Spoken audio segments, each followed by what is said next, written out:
But I am not new to Saudi Arabia. I started working at the embassy in Riyadh January 2021. So kung bibilangin po natin, this is my 5th year in the kingdom.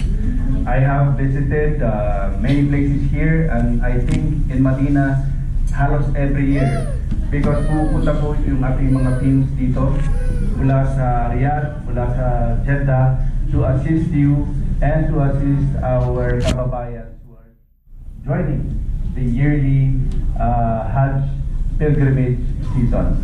And of course, kasama rin po yung mga umrah.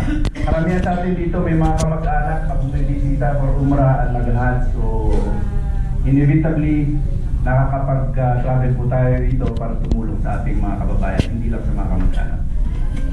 So yun po, I think actually we were partners not only in Jeddah, but also in Riyadh, because I also served there as labor attaché in the past.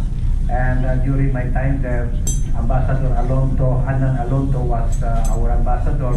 He is our Consul General. Yeah. Gusto ko naman mapakinggan kayo. Gusto ko naman kayo mapakinggan. So I think, inshallah, we will have more opportunities to talk. Not necessarily napaka-formal. Maganda siguro, relax tayo lahat, diba? Kaya ipagpatuloy lang natin ang ating snacks. Mamaya may dinner na hinanda ang ating team, ang ating konsulado.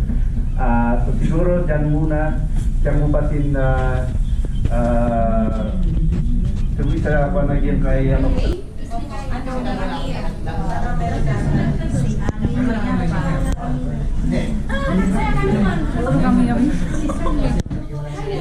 Turo ka. Dapat matip pa na sumunta no noon. Na-picture na rin. Ha? Picture na rin. Letter F, letter E pa lang. Ah, napikan na rin. Saan na rin?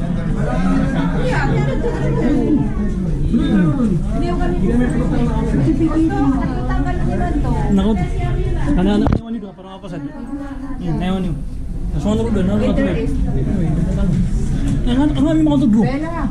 Bella, Sarhana.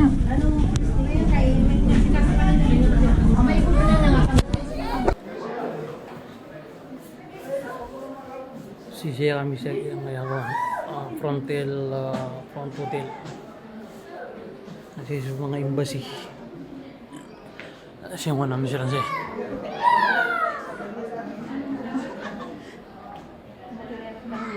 Damada mo to.